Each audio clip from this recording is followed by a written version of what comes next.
I'm going to start with the slow pitch softball of it all, right? We're going to do the commonly asked question. And so the one that we teed up that I'm really excited to kind of powwow with the three of us is, should I get a continuous glucose monitor to optimize my health? Hillary, initial thoughts, initial response when a client asks that question?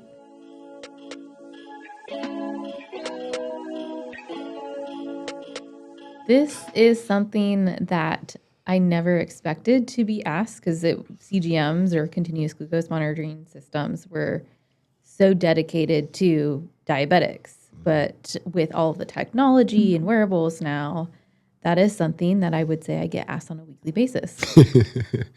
Yeah, it's getting so much more normalized. And companies like Levels, which Casey Means is one of the founders of, they make it actually a lot more affordable to get one, where just 2 years ago, I mean, these things were $700 plus a couple hundred a month out of pocket. And now they're less than half that and less than half that. So they're getting to a price point that people are starting to play with. Yeah, I think they're so interesting, right? They give us so much data.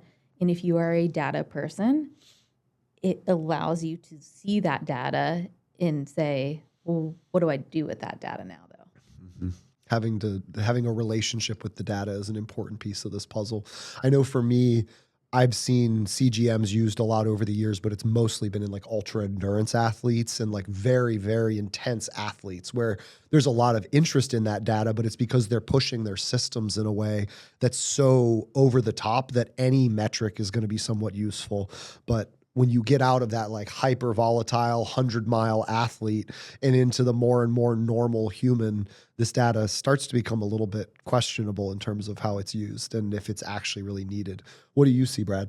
I think for the everyday person, the data isn't inherently a bad thing unless it starts to become a distraction or a hyperfixation. If somebody's looking at that and trying to get their blood sugar in a very specific range, that might be good or it might not be good. And we talked earlier about, it kind of depends on what's your initial baseline.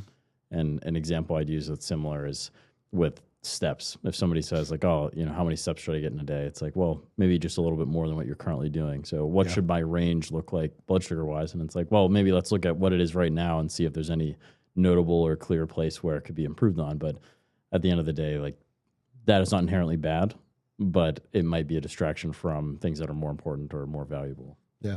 I like to think about, it's the person that walks into your office. It's like, I've tracked my food for 1,000 days.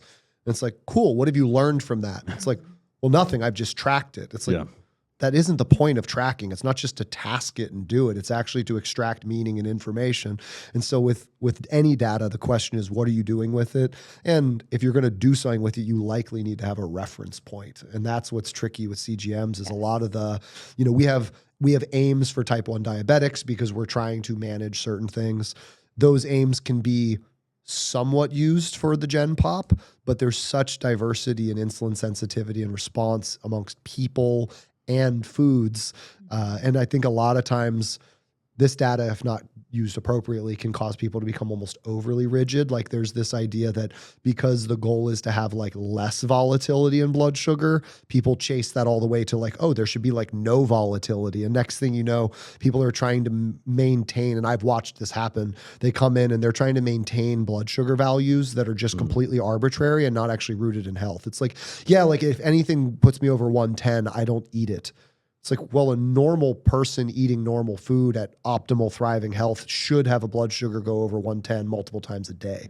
Like if you're eating carbohydrates, that is not stressing your insulin system. That's using your insulin system. So we can't go from overstressed and overtaxed insulin system to completely ignoring it.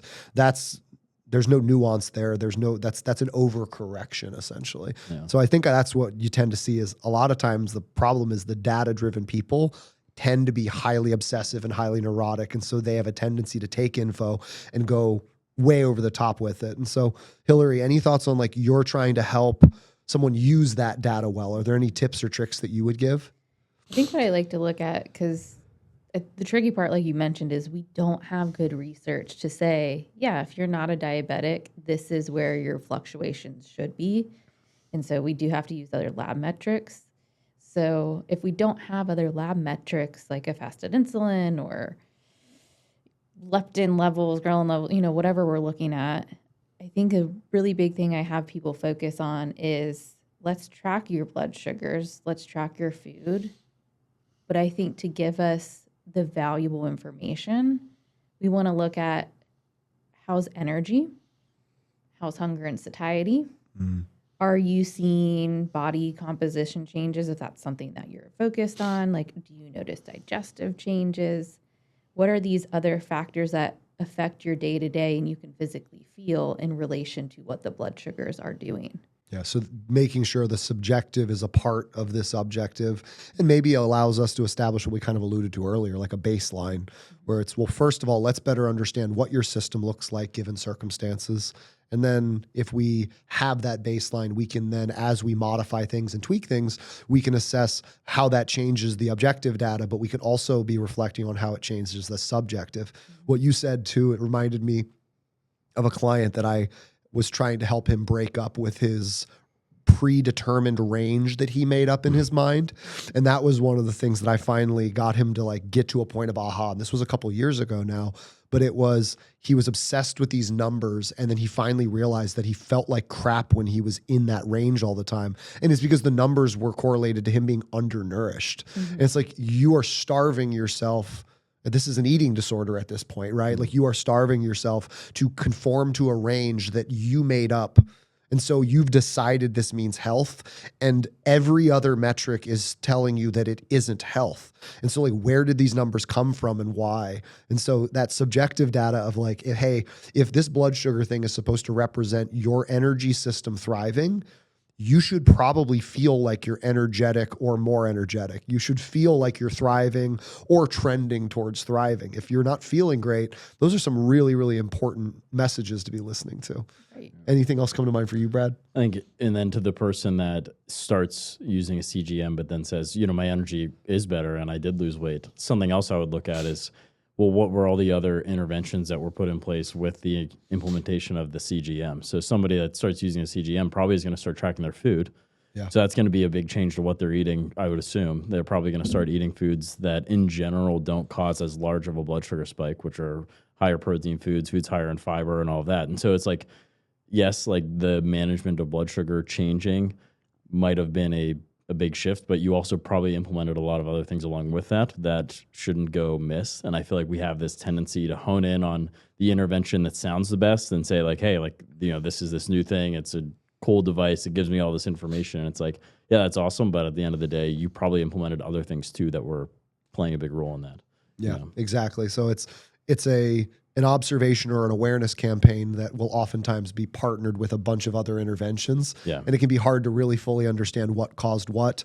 And at the end of the day, once again, if this data is something that people find interesting and it's not this neurotic obsession that's going poorly, like by all means proceed, right? Yeah. It can be really cool. And I will say, I think what I'd say, and I'm curious of your guys' take on this, is it at the point where I think this should be a general recommendation that everyone has access to? No, not necessarily. But could it be a huge value add if you have a good understanding of self and health and you're already doing all the minor things well and you're now at the point where you're like tinkering? Sure. Like I think it could be really sweet. And so if I'm going to have someone in my office saying, hey, should I get one of these? It largely, in my mind, depends on like where they are in their journey. Yeah, Yeah. I think I find that I see a lot of value in folks that they feel that like some type of crash or energy dip. And I feel like these folks also may be people that are like pre-diabetic or have PCOS. And the CGM data has been super helpful to kind of realize this is why I'm feeling this way. How do we now shift meals, protein, carb, fat wise to make me feel better? And we're kind of gathering this data then of how do we establish the perfect meal for you? Yeah. That is I think that's what it really is supposed to be used for. But you can hear where that's not necessarily what people do going into it. It's kind of like the original Weight Watchers, right? The original point system, it quote unquote worked as in people lost weight, but the amount of people that figured out that cornflakes were the lowest point food and literally just ate boxes of cornflakes Distorted to the it. point Yeah. of malnutrition. It's like, well, we lost weight, but we didn't like actually do the real thing. Weight was supposed to be a correlation with health, and you abandoned your health to lose the weight. Same thing with these CGMs. Like, it's like, yeah, these could have some really good data that might help you better understand your body and how it interacts with certain foods, especially if you're pulling in subjective criteria. But if you're not careful, you could also get to the point where you're like, I only eat these 3 things because they don't move this number, and I want this number to not fluctuate because I decided that's important for some arbitrary reason. You go, once again, no tool is good or bad.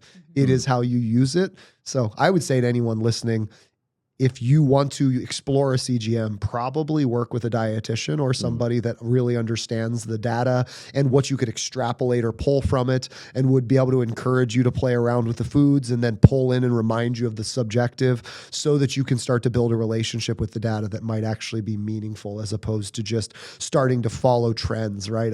A CGM could create conspiracy theories against oatmeal and blueberries if we're not careful. And oftentimes, actually saying that just reminded me of a client one time that decided they couldn't have oatmeal because it spiked their blood sugar. But the problem was that they were eating oatmeal plain with no protein source alongside it. Like, so it was just the carbohydrate and fiber. There wasn't really anything else with it. It's like, well, oatmeal is going to have a widely varying effect on your blood sugar depending on what's with it. And so that's another example of, just like the cornflakes with Weight Watchers, you can end up creating an inappropriate relationship or come to a misunderstood conclusion if you're not careful. Yeah. So. And there's an analogy I'll use sometimes where I call it like the cliff of overthinking. So it's like you're on this cliff, and there's a point where it's like, okay, I can keep going this direction and keep going this direction, but where there's a point where you're too far. You've jumped off the cliff. Like, you've overthought it. So if you have this data set, it's like there's this point where this data set is helpful, but then there's also this point where, okay, now you've jumped and it's no longer good. It's just probably, and you could say the same with tracking your food or any intervention. Like, there's a point where it's good, but then there's a point where it becomes, I've overthought this to a point where this is no longer beneficial and it's actually harmful to me. And I feel like that's what I see sometimes with the CGMs. Sometimes not. Like, sometimes it's used in a very healthy way. Yeah, so there's plenty of people that use them well, and that's great. And we're here to help use that and have those conversations. But I love the cliff of overthinking. I appreciate you sharing that, because I think you probably have yourself or know somebody that's either become like really that way with the scale, right? It's like, it's a lag time indicator of habits over time. And if you're weighing yourself daily and you're not doing that to assess fluctuations that are water, you're trying to assess fat loss with a scale. Well, fat loss doesn't happen on a scale daily. That's not how that works. Or somebody that takes their blood pressure randomly, not realizing that 120/80 is resting blood pressure. So you should only be aiming at 120/80 if you're relaxed. Like, the amount of clients over the years I've said where it's like, hey, you do realize that if you were on a run and you took your blood pressure would be like 300/200. And that's normal because that's your blood pressure when you're exercising. It's like, oh my God, I thought that would kill you. It's like, if it was at rest, because that would mean that at not rest, it'd be 400/300, which is, critical. A lot of these metrics and a lot of this data, if you do it obsessively, you start to aim at something without understanding. And so we want to make sure that if you're going to attempt to use objective data, you should be using it objectively, essentially. So that's a great one. And they're only going to get more common. They're getting more affordable. Groups like Levels are definitely a big piece of that. And there has been discussion within the MAHA world about normalizing and giving access to CGMs. That was one of their initial flexes and pontifications early on, was like, we want to make sure that people have access to this as one of the potential tools that could be used. And my comment would be, funding it is a completely different conversation. So that's something we'll skip for now. But it's to say that, if magically everybody had access to wearables that could, and to be fair, with AI and all sorts of tech, who knows, maybe we will get to the point where it doesn't have to be an actual blood stick. It doesn't have to be something that's inserted. If we get to the point where the infrared technology advances and you can actually get an accurate wrist blood glucose, that'd be sweet. But once again, from there is now we need a mass education on how to use the data, how to interpret it. And hi, we're case specific. Nice to meet you. We'd like to help with that. Yeah.